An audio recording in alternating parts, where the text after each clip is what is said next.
Bonjour mes chers amis. Dans cette séance, vous allez apprendre trois choses. La première chose, qu'est-ce que c'est qu'un ordinateur? Qu'est-ce qu'un système d'exploitation? Qu'est-ce qu'un logiciel d'application? Et également la différence entre ces choses-là. Commençons par un ordinateur. Un ordinateur est un ensemble, est un ensemble de périphériques tels que l'écran, le clavier, la souris, l'imprimante et tout ce qui se raccorde à, à un ordinateur. Il constitue ses accessoires. Un ordinateur est constitué de deux choses importantes et deux éléments. Il est constitué du matériel qu'on appelle le hardware et des logiciels qui est le software. Un ordinateur sans logiciel, il ne sert à rien. C'est comme une voiture sans essence. Le software, c'est le système d'exploitation. Qu'est-ce que c'est qu'un système d'exploitation? Un système d'exploitation, c'est un logiciel. Et un logiciel, c'est un ensemble de programmes qui permettent de fonctionner un ordinateur. Avant, il y avait plusieurs systèmes d'exploitation. Auparavant, il y avait le OS, Operating System. Ensuite, le DOS. Le DOS, Disk Operating System.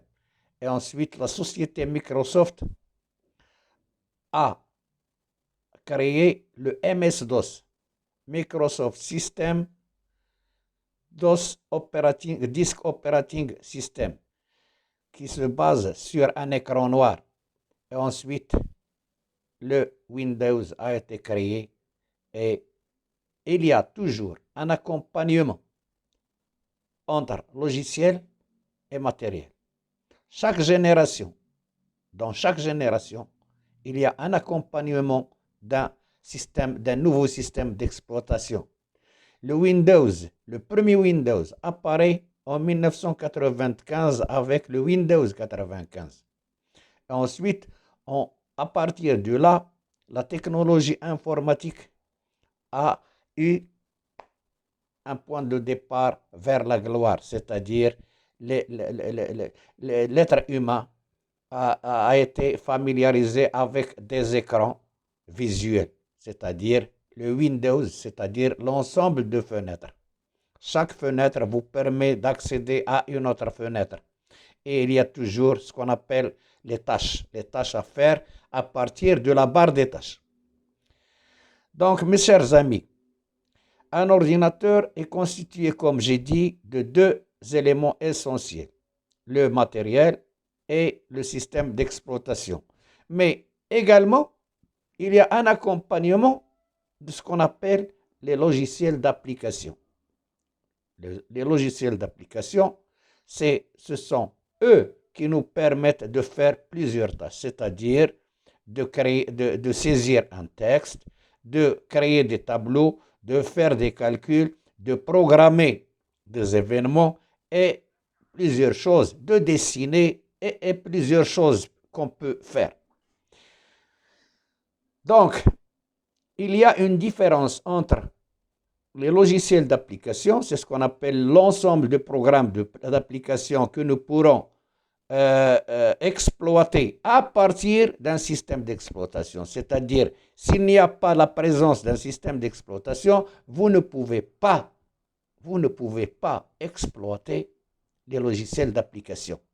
Par exemple, en absence de Windows, vous ne pouvez pas accéder à Excel, car c'est le système d'exploitation qui vous permet d'accéder à Excel, d'accéder à Word, d'accéder à Paint, d'accéder à tous les logiciels d'application que vous trouvez sur votre ordinateur.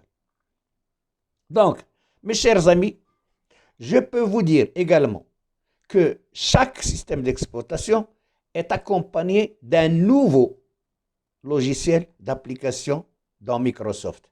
Et toujours, c'est Microsoft qui domine le marché de logiciels, que ce soit logiciel d'application, que ce soit logiciel d'exploitation ou bien un système d'exploitation.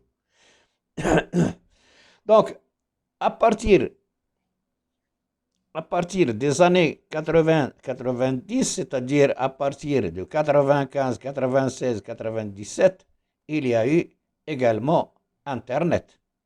Mais Internet, il était depuis 1969, lors de la guerre, c'est ce qu'on appelle l'Harb al-Barida, la guerre froide entre l'Union soviétique et les États-Unis.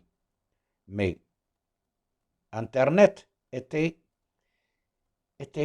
arriéré, c'est-à-dire que l'être humain ne peut pas accéder à plusieurs pages web.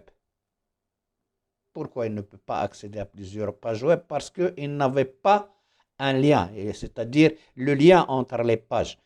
C'est pour ça que nous avons un retard pour explorer la Banque mondiale des données, c'est-à-dire l'Internet.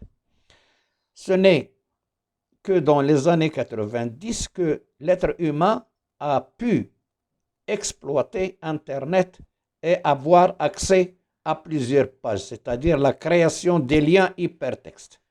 La création des liens hypertextes qui se base sur le TCP/IP. Le TCP/IP, c'est-à-dire la transmission ou bien le protocole de transmission de contrôle qui se base sur Internet.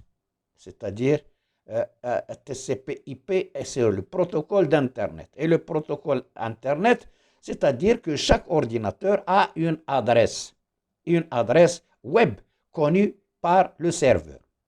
Et c'est quoi un serveur? Un serveur, c'est un ordinateur résidant sur Internet qui permet, c'est un ordinateur résidant sur Internet qui permet aux utilisateurs d'accéder à leur page web. Par exemple, je peux